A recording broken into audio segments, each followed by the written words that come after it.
Vous êtes-vous déjà arrêté pour vous demander, et si la chose même que vous avez appris toute votre vie sur le salut vous éloigne réellement? Et si des millions de chrétiens, oui, même bien intentionnés, les fidèles, ceux qui disent croire en Dieu, marchent directement dans la séparation éternelle de lui? Amis, cette vidéo pourrait être l'avertissement le plus important que vous aurez jamais entendu. Parce qu'il y a un mensonge spirituel qui a glissé dans d'innombrables églises, maisons et cœurs. Cela semble biblique, c'est réconfortant, mais cela envoie des gens en enfer, par millions. C'est la croyance que dire simplement « je » ou « crois en Dieu » suffit. Cette foi sans repentance, sans transformation, sans obéissance est toujours sauvage. Mais la Bible dit le contraire. Jésus-Christ n'a jamais prêché un évangile de croyance passive. Il a appelé à la reddition totale. Il n'a pas dit croire, il a dit naître de nouveau. Et aujourd'hui, nous exposons ce mensonge. Nous tirons le rideau sur le message moderne qui a été dépouillé de pouvoir, de sainteté et de vérité, et vous montrant ce que dit réellement le vrai évangile, parce que votre éternité en dépend. Donc, si vous êtes fatigué des enseignements édulcorés, si quelque chose dans votre esprit sait qu'il doit y avoir plus que ce que vous avez entendu, alors ce message est pour vous. Nous allons explorer la vérité complète du salut, la foi qui porte ses fruits, le repentir qui renouvelle et l'obéissance qui prouve votre amour pour Dieu. Ne manquez pas ça. Restez avec moi jusqu'à la fin, parce que je promets, c'est peut-être le moment qui change tout sur votre marche avec Jésus-Christ. Votre âme mérite plus que réconfort, il a besoin de la vérité. Et la vérité commence maintenant. Il pensait que la foi croyait que Dieu existe, c'était ça. Une prière tranquille ici et là, peut-être à l'église quand il le pouvait, et bien sûr, disant qu'il croyait en Jésus-Christ. Mais quelque chose ne se sentait jamais complet. Au fond, il y avait cette question subtile et rongeante. Est-ce vraiment ça? Et c'est là que réside le danger. Des millions de personnes marchent dans ce même chemin, un chemin pavé de croyances passives, mais pas de transformation. La Bible nous met en garde contre cette zone de confort trompeuse. Il est facile de dire « je crois en Dieu ». Mais la foi sans changement est comme une flamme sans chaleur, visible mais impuissante. Beaucoup de gens s'accrochent à une version du christianisme qui offre une sécurité sans abandon. On leur a dit que tout ce dont ils ont besoin, c'est de croire. Mais l'Écriture nous invite à quelque chose de beaucoup plus profond, quelque chose qui secoue l'âme et réécrit toute l'histoire de nos vies. Parlons de James 2,19 pendant une seconde. Même les démons croient et tremblent. Maintenant, faites une pause là-dessus. Si croire seul était suffisant, ce verset ne retournerait-il pas l'Évangile sur sa tête? Ce qui sépare les vrais disciples de Jésus-Christ des autres, ce n'est pas seulement la croyance, c'est la transformation. La vraie foi invite un véritable changement. Et ce changement ne consiste pas à devenir parfait du jour au lendemain, mais à se rendre quotidiennement, à laisser Dieu briser les chaînes, ouvrir les yeux et remodeler notre personnage. Quand quelqu'un rencontre Jésus pour de vrai, il ne reste pas le même. C'est comme rencontrer un ouragan de grâce qui bouleverse tout. Il ne s'agit pas de battage médiatal émotionnel ou de théâtre spirituel. Il s'agit d'une relation vivante et respiratoire avec le Sauveur qui modifie la façon dont nous vivons, aimons, pardonnons et même souffrons. Vous voyez, une foi, dangereusement incomplète, a l'air bien à l'extérieur, mais n'a pas le pouvoir d'économiser. Jésus lui-même a averti dans Matthieu 7,21 « Tout le monde qui ne me dit pas « Seigneur, Seigneur » entrera dans le royaume des cieux ». C'est sobre. Cela signifie qu'il y a des gens qui pensent qu'ils sont sauvés, mais ne le sont pas. Parce que la vérité est que Jésus n'est pas venu juste pour être reconnu. Il est devenu suivi. Et suivre Jésus-Christ n'est pas un sport de spectateurs, c'est un voyage tout transversal et dirigé par l'Esprit. Elle implique la Bible non pas comme une décoration, mais comme le pain quotidien de notre âme. Cela appelle à la foi qui ne se contente pas de s'asseoir, mais de se tenir debout, de bouger, de dire la vérité et de vivre saint. Oui, nous sommes sauvés par la grâce, mais cette grâce, une fois reçue, ne nous laisse pas la même chose. C'est déchirant vraiment, combien ont été conduits dans ce piège. On leur a appris un évangile doux, un évangile qui sert leurs péchés au lieu de les guérir, un évangile qui promet le ciel sans le travail acharné de la sanctification. Mais la Bible est claire, la foi sans œuvre est morte. Jacques 2, 26.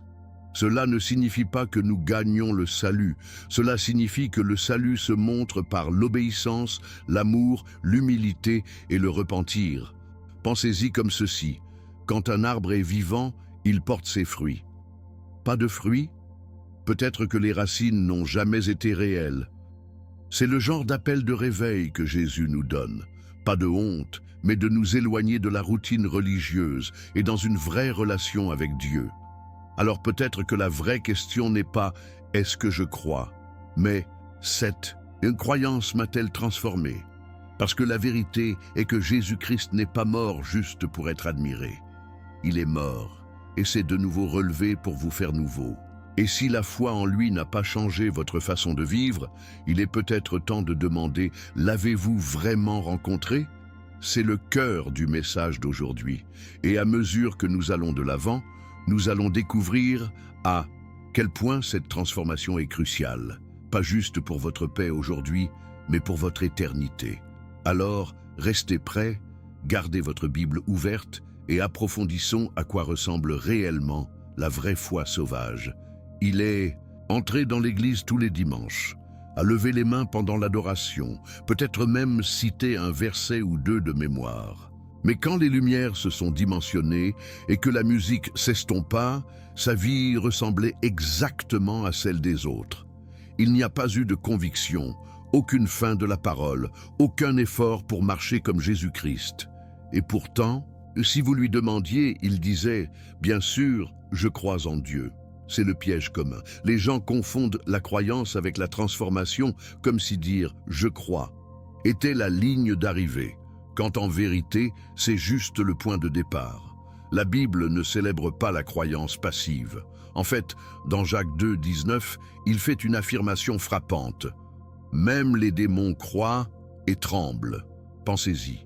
Si les démons peuvent croire en Dieu et être toujours ennemis de sa volonté, alors la croyance seule ne suffit pas pour racheter une âme. C'est là que tant de chrétiens s'endorment spirituellement. Ils pensent que reconnaître Jésus-Christ est le même que le suivre, mais il y a une grande différence entre connaître quelqu'un et les connaître vraiment. Imaginez se tenir devant Dieu et dire « Seigneur, je croyais que tu existais », et lui répondant « Mais tu m'as jamais laissé te changer ?» C'est le cœur de l'Évangile. Pas une simple reconnaissance, mais une transformation. La vraie foi recable vos désirs. Vous n'en avez plus envie de ce que vous aviez l'habitude. Les choses qui se sentaient autrefois normales vous pleurent maintenant. C'est l'œuvre du Saint-Esprit. Et ce n'est pas une perfection instantanée. C'est un renouveau continu. Romains 12, 2 exhorte. Soyez transformés par le renouvellement de votre esprit. C'est le fruit de la foi authentique, un esprit changé, un cœur changé et finalement une vie changée. Jésus n'a pas dit « Croyez en moi et continuez à faire ce que vous voulez ». Il a dit « Si quelqu'un venait, après moi, laissez-le se refuser, prendre sa croix quotidiennement et me suivre ». Luc 9, 23. Ce n'est pas une croyance occasionnelle, c'est une reddition radicale. Lorsque nous plaçons vraiment notre foi en Jésus-Christ, quelque chose de surnaturel commence. Nous commençons à nous détourner du péché, non pas parce que nous avons peur de la punition, mais parce que nous sommes captivés par son amour. Nous cessons de chasser les plaisirs temporaires parce que nous avons goûté à la joie éternelle. C'est la transformation, et c'est un signe clair d'épargner la foi. Si la croyance ne produit pas de fruits, alors ce n'est pas le genre de foi qui mène à la vie. Ce pourrait être la religion, ce pourrait être la tradition, mais ce n'est pas le salut. Et soyons honnêtes, la transformation n'est pas toujours confortable. Parfois, Dieu doit nous tailler, briser les habitudes, couper les relations et affronter les péchés cachés. Mais tout est pour notre bien. Hébreux 12, 6 dit « Le Seigneur discipline ceux qu'il aime. La transformation est la preuve de la fesse. Si vous n'êtes jamais corrigé, jamais condamné, jamais mis au défi de grandir, alors il est peut-être temps de vous demander si votre foi est authentique. Parce que les vrais disciples de Jésus ne restent pas les mêmes.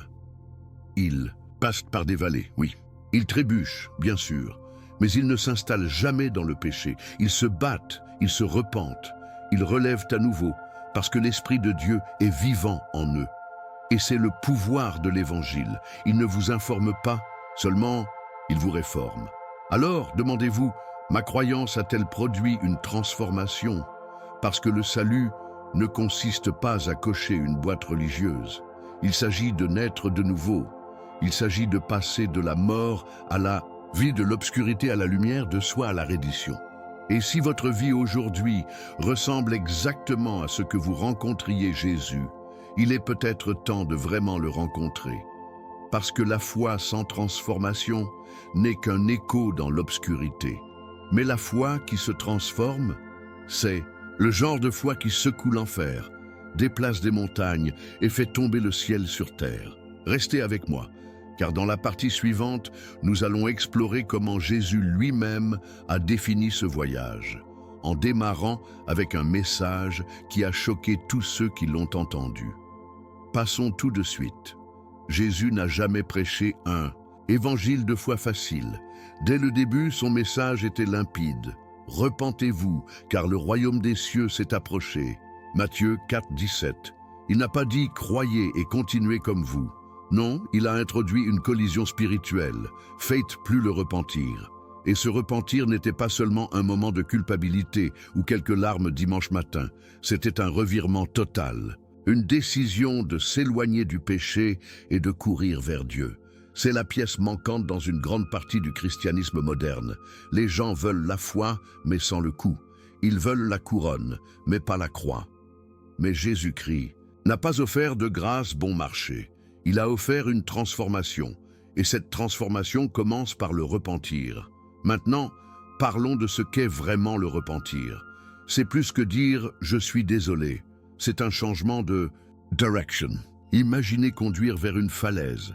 La représentation claque les freins et tourne la roue. C'est un changement radical dans votre cœur, vos choix, vos désirs. Et cela ne vient pas de la volonté. Il vient de la rencontre de la sainteté de Dieu.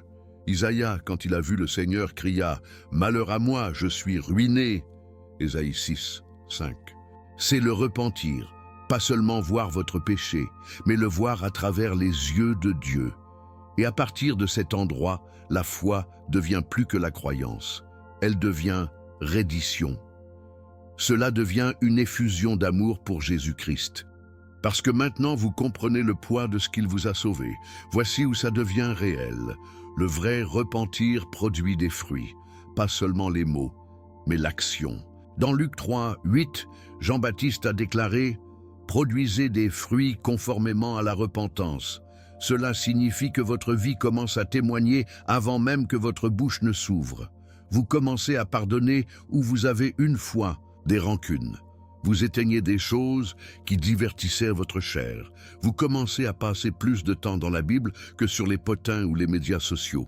Vous marchez dans l'obéissance, non pas parce qu'il gagne votre salut, mais parce que cela prouve que votre salut est réel. Le Saint-Esprit commence à déplacer vos désirs. Et bientôt, ce qui vous tente maintenant vous repulse maintenant. C'est la preuve surnaturelle que la foi et le repentir sont entrés en collision dans votre âme. Malheureusement, c'est la partie que de nombreuses églises sautent. Ils prêchent la foi, mais sautent le repentir. Ils offrent le paradis, mais ne mentionnent jamais l'enfer. Ils parlent de bénédiction, mais évitent la bataille. Mais Jésus n'a jamais séparé les deux. Il a dit « À moins que vous ne vous repentiez, vous aussi périrez tous ». Luc 13, 3. Ce n'est pas la peur, c'est l'amour sous forme brute. Jésus-Christ nous aimait assez pour dire la vérité.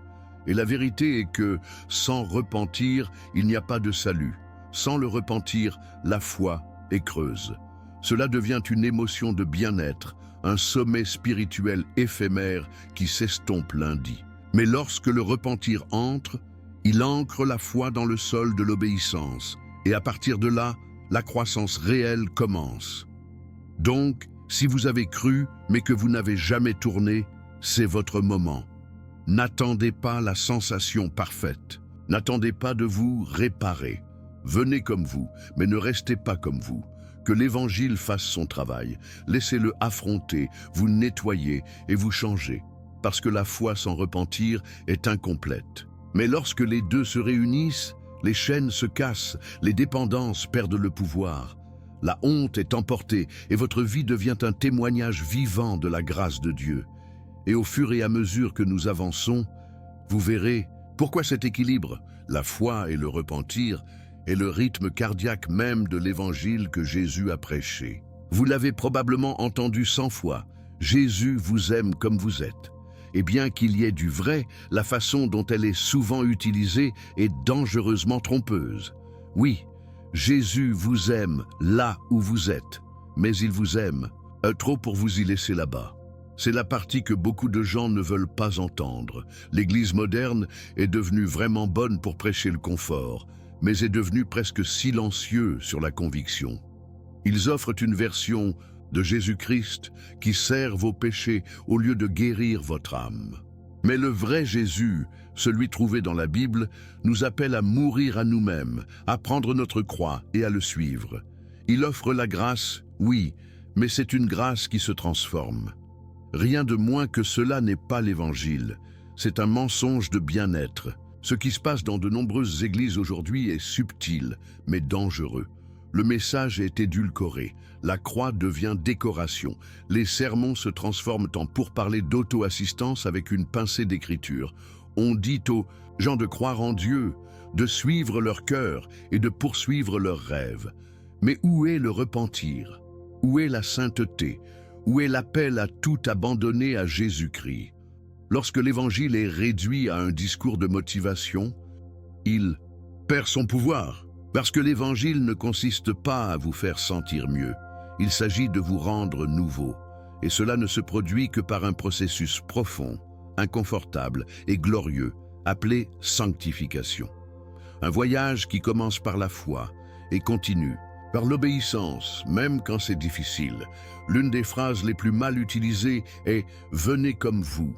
Oui, Jésus accueille le brisé, le pécheur, le paria, mais il ne dit pas « Restez comme vous ». La femme prise en adultère, Jésus lui a pardonné, mais lui a également dit « Allez-y et ne péchez plus ». Jean 8, 11. C'est la partie que nous ignorons. Nous voulons le pardon, mais pas la transformation. Nous voulons le confort, mais pas l'appel. Mais le véritable amour ne permet pas le péché, il en tire. C'est le genre d'amour que Jésus offre. Un amour qui nous fait sortir de l'obscurité et dans sa merveilleuse lumière. Le problème est que de nombreux croyants se sont contentés d'un évangile qui ne fait aucune demande. Mais la foi sans coup est un évangile contrefait. Et malheureusement, cela mène beaucoup directement à la destruction. Jacques 2, 26 ne pourrait pas être plus clair. La foi sans œuvre est morte. Pas faible, pas petit, mort. Cela signifie une foi qui ne produit aucun changement, pas de repentir, aucune sainteté, ne sauve pas du tout la foi. C'est un mirage. Et pourtant, les générations entières grandissent dans les églises qui enseignent la grâce sans vérité, amour sans correction et foi sans fruit. C'est la tempête parfaite pour la tromperie, parce que c'est spirituel. Cela ressemble à Jésus.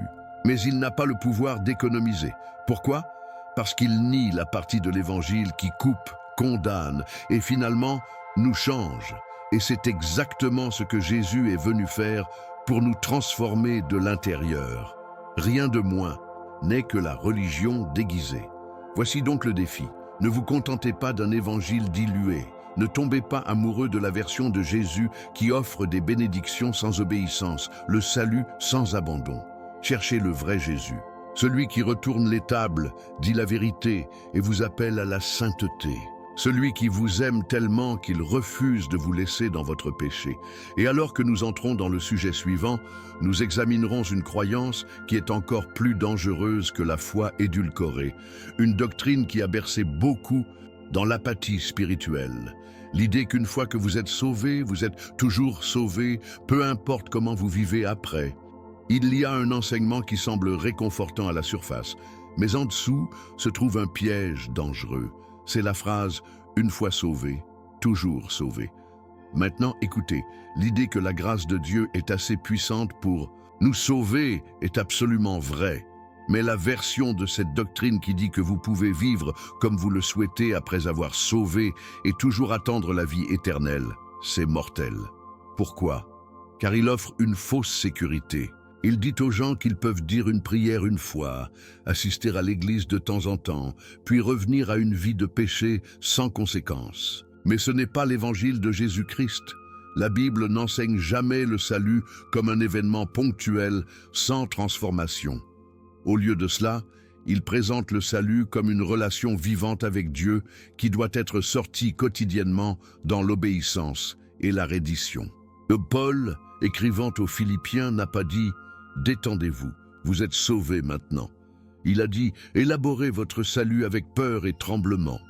Philippiens 2, 12. Cela ne signifie pas que nous gagnons le salut. Cela signifie que nous le prenons au sérieux. Comme quelqu'un portant un trésor à travers un champ de bataille, nous ne le traitons pas avec désinvolture. Au moment où nous commençons à penser que le salut est automatique, garanti et divorcé de la façon dont nous vivons, nos gouttes de garde, le péché commence à remonter, nos cœurs deviennent froids. Et le pire de tous, nous cessons de poursuivre Jésus-Christ avec passion. Mais le véritable salut n'est pas une décision unique, c'est une direction à vie. Une direction qui suit Jésus, écoute sa voix, obéit à sa parole et reflète sa sainteté. Soyons réels. Beaucoup de gens aiment l'idée d'un sauveur, mais pas d'un seigneur. Ils veulent le pardon, mais pas l'autorité. Ils veulent le paradis, mais pas la transformation. Mais la Bible dit en Hébreux 12, 14, « Sans sainteté, personne ne verra le Seigneur ». Cela signifie que le voyage de la foi nécessite plus que la croyance. Cela nécessite une sanctification, un raffinage constant, une perte de l'ancien moi. Si quelqu'un dit « Je suis sauvé », mais il n'y a pas de changement, pas de fin pour la Bible, pas de lutte contre le péché et aucune intimité avec Dieu. De quoi sont-ils sauvés? Un évangile qui ne vous change pas n'est pas l'évangile de Jésus. Et le fruit du salut n'est pas seulement une confession au passé, c'est l'obéissance du présent. Nous devons arrêter de vendre aux gens une version bon marché du christianisme. Ce n'est pas une carte « sortez de l'enfer ».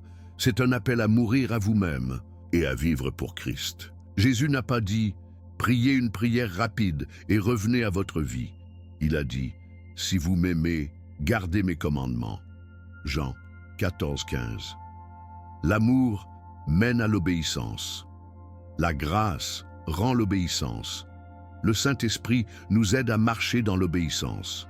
Tout est connecté. Mais lorsque l'obéissance disparaît de nos vies, nous devons nous arrêter et demander « Suis-je vraiment en train de suivre Jésus ou simplement d'utiliser son nom pour nous sentir en sécurité ?» Ce genre de réflexion honnête est ce qui protège notre âme de la tromperie et nous rapproche de Dieu. Donc non, nous ne sommes pas sauvés par les œuvres. Mais le salut réel produit toujours des œuvres. Il porte toujours des fruits. Cela mène toujours à une vie qui ressemble plus à Jésus et moins au monde. Le danger de l'état d'esprit, autrefois sauvé, toujours sauvé, est qu'il fait taire la conviction. Cela engourdit la conscience. Cela amène les gens à croire qu'ils sont en sécurité en marchant loin de Dieu. Et dans la partie suivante, nous allons regarder l'un des versets les plus cités de la Bible, John 3, 16, et découvrir ce qu'il dit vraiment lorsque nous l'avons lu en tout cas, pas seulement la partie qui nous fait nous sentir bien. Jean 3, 16 est probablement le verset le plus cité dans toute la Bible. Pour Dieu, le monde qu'il a donné un Fils est le seul Fils. Ceux qui croient en lui ne doivent pas être en plein air, mais avoir une vie éternelle. Beau, puissant, inoubliable. Mais voici la chose, la plupart des gens s'arrêtent là. Ils saisissent le mot « croire » et ignorent tout ce que Jésus a dit dans cette même conversation. Et c'est une erreur. Parce que lorsque nous regardons le contexte complet de Jean 3, cela devient clair. La croyance n'est que le début. En fait, au verset 5, seulement 11 lignes plus tôt, Jésus dit « Personne ne peut entrer dans le royaume de Dieu à moins qu'il ne soit né de l'eau et de l'esprit ». Ce n'est pas seulement un langage poétique, c'est un appel à la transformation, à la renaissance, pour compléter la reddition et le renouvellement spirituel. Lorsque Jésus parle d'être né de nouveau, il ne parle pas de fréquenter l'église ou de répéter une prière. Il décrit une rénovation intérieure totale, une renaissance spirituelle qui implique la foi, oui, mais aussi l'obéissance, le repentir et la marche dans la lumière. Juste quelques versets après Jean 3,16, au verset 19, Jésus dit « La lumière est venue dans le monde, mais les gens aimaient l'obscurité au lieu de la lumière parce que leurs actes étaient mauvais. » Cela signifie que la vraie croyance vous retire de l'obscurité. Cela ne vous permet pas de rester caché dans le péché. Il brille dans votre vie comme un phare dans une tempête. Et au verset 21, Jésus dit « Celui qui vit par la vérité entre dans la lumière ». C'est le contexte de Jean 3,16. Pas une croyance bon marché, mais une foi vivante, respirante et remplie de vérité qui ne peut pas se cacher. Les gens cueillent souvent des vers pour s'adapter à leur zone de confort. Mais Jésus n'a jamais fait ça. Il a dit toute la vérité, même quand ça faisait mal. Et la vérité complète de Jean 3 est que la croyance doit être jumelée à l'obéissance et à la renaissance. Il ne suffit pas de dire « je crois ». Même les pharisiens croyaient en Dieu, mais Jésus les a appelés « tombes blanchies ». Matthieu 23-27. Pourquoi? Parce qu'ils avaient la religion sans relation, règles sans repentir, écriture sans reddition.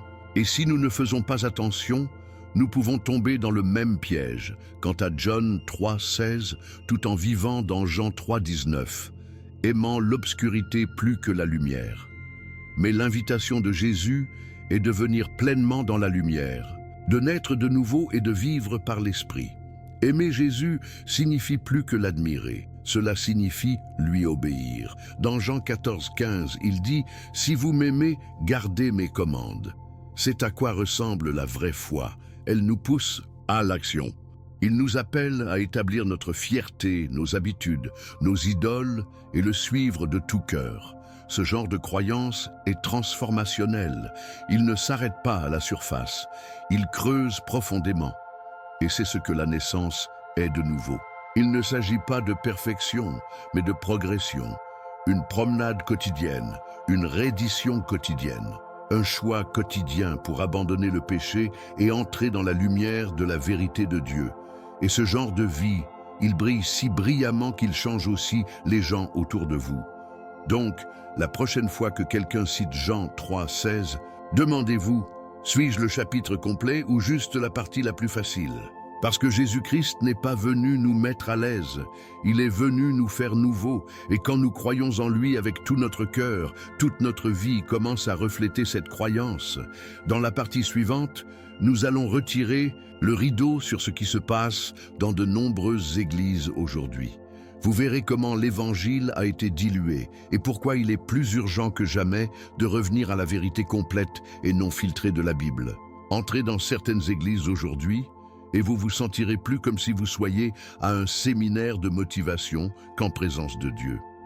La musique est polie, les lumières sont parfaites, le message est positif, mais quelque chose manque. Ce qui manque, c'est le poids de la vérité. Ce qui manque, c'est la puissance de l'Évangile de Jésus-Christ. Dans de nombreuses chaires, le repentir est devenu un mot interdit. L'enfer est trop négatif, le jugement est trop dur et la sainteté est trop démodée. Donc au lieu de cela, les gens sont nourris de bonbons spirituels, émeutes, addictifs et complètement nuls de nourriture. C'est l'Évangile dilué. Cela peut sembler bon, mais il ne peut pas sauver. Parce qu'un évangile qui ne confronte jamais le péché, n'appelle jamais le changement et ne mène jamais à la croix, n'est pas du tout l'évangile, c'est une contrefaçon. Cet évangile moderne se concentre davantage sur l'estime de soi que sur la sanctification. Il apprend aux gens à vivre leur meilleure vie, mais pas à perdre leur vie pour Jésus. Il encourage les percées personnelles, mais ignore la rupture spirituelle. Et c'est dangereux, parce que le vrai message de la Bible ne consiste pas à devenir une meilleure version de vous-même. Il s'agit de mourir pour vous-même pour que Christ puisse vivre en vous. Galates 2:20. Les églises qui évitent les vérités dures font des gens sans faveur. Ils construisent des foules, pas des disciples. Ils remplissent des sièges, mais laissent les cœurs vides. Et le pire, beaucoup ne réalisent même pas qu'ils ont échangé. Du feu contre le brouillard, l'émotion contre la conviction, le confort contre la vérité. Jésus n'a jamais coupé de sucre son message. Il parlait constamment de repentir. Il a mis en garde contre l'enfer hardiment. Il a parlé de jugement, de responsabilité et de la route étroite. Mais aujourd'hui, ces thèmes sont considérés comme dépassés ou extrêmes. Les pasteurs ont peur de perdre des membres, alors ils évitent la controverse. Ils prêchent ce que les gens veulent entendre au lieu de ce qu'ils ont besoin d'entendre.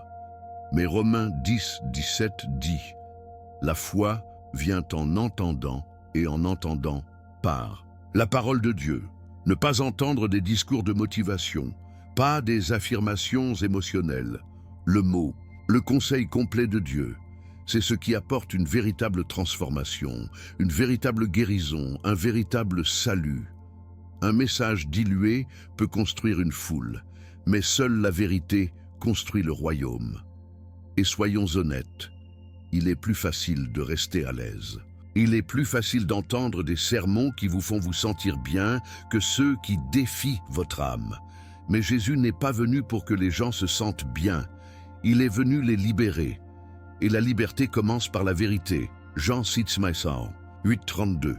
Lorsque les églises suppriment le repentir, elles retirent la porte de la liberté. Lorsqu'ils ignorent le péché, ils bloquent le chemin de la rédemption.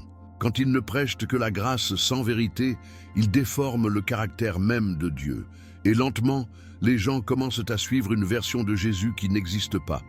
Celui qui ne les appelle pas à la sainteté, celui qui n'exige pas de reddition, celui qui s'intègre dans leur style de vie au lieu de le transformer. Donc, si vous avez fait partie d'une église qui évite ces vérités fondamentales, ne perdez pas espoir.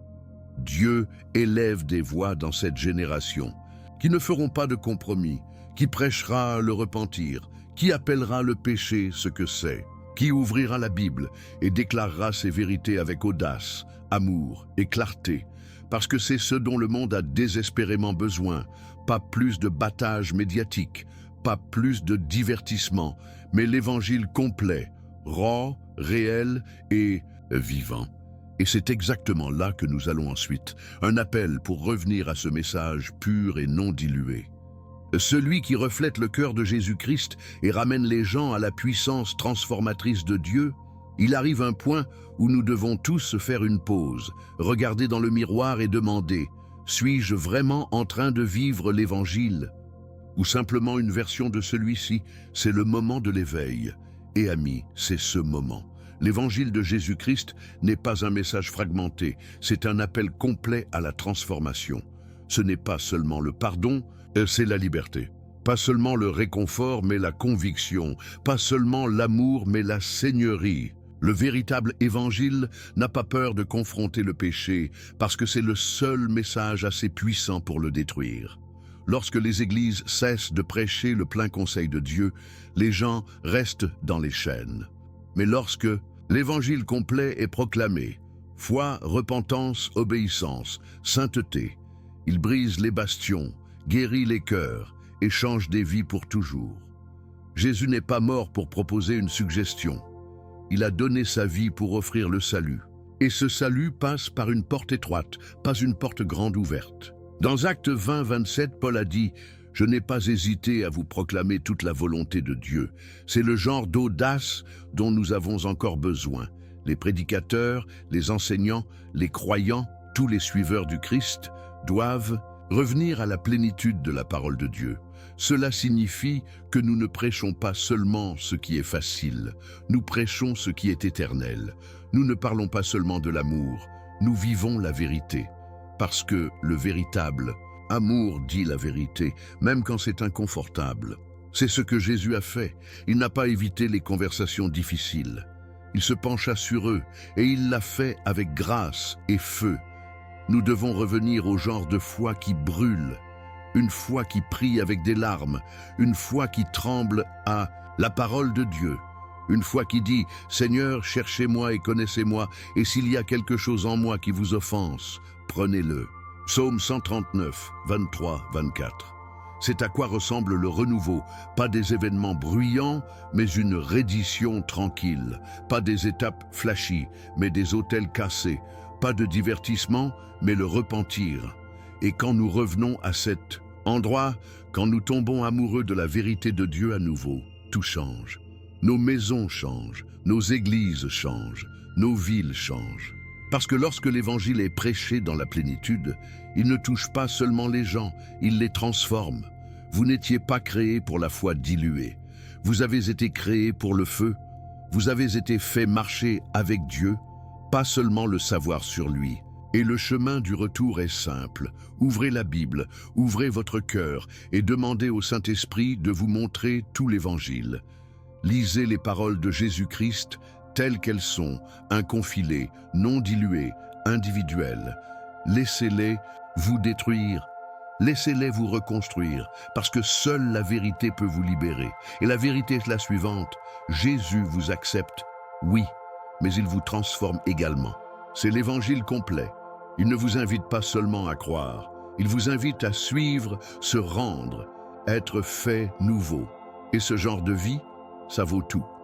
Alors maintenant, la décision vous appartient. Allez-vous vous contenter d'un demi-gospel? Ou reviendrez-vous au message complet de Jésus-Christ, foi, repentance, obéissance et transformation? Parce que le véritable chemin du salut n'est pas passif, c'est puissant. Et alors que nous nous préparons à conclure, je veux vous laisser une dernière question. Votre foi est-elle quelque chose en quoi vous croyez? Ou quelque chose que vous vivez? Cette réponse pourrait simplement révéler votre éternité. Passons à la conclusion, où nous apportons cet appel à l'action, avec une dernière vérité qui pourrait changer votre vie pour toujours. Maintenant, et que vous avez entendu toute la vérité raw, non filtrée et directement de la parole de Dieu, laissez-moi vous demander ceci. Votre foi transforme-t-elle vraiment votre vie, ou n'a-t-elle rien été plus que la croyance passive? Parce que ce qui est en jeu n'est pas seulement votre paix aujourd'hui, c'est votre éternité. Si ce message remuait quelque chose dans votre cœur, partagez votre expérience dans les commentaires. Quelle partie vous a frappé le plus? Quand avez-vous réalisé quelque chose dans votre marche avec Dieu devait changer? Assurez-vous de vous abonner dès maintenant et allumer la cloche de notification. Cette petite action, c'est votre façon de rester connecté à la vérité qui change la vie, aux enseignements puissants et au contenu qui vous rapproche de Jésus-Christ à chaque nouvelle vidéo. Et ne gardez pas cela pour vous. Partez avec quelqu'un que vous aimez. Ce message pourrait être exactement ce dont ils ont besoin pour se réveiller spirituellement avant qu'il ne soit trop tard. Et n'allez pas encore, la prochaine vidéo qui s'apprête à apparaître sur votre écran révèle une autre vérité puissante de la Bible que la plupart des croyants négligent. Et croyez-moi, cela pourrait changer toute votre compréhension. Du salut, cliquez dessus maintenant et continuez plus loin. Je suis Marco et ce fut un honneur de parcourir ce chemin de vérité avec vous aujourd'hui. Que Dieu vous bénisse puissamment.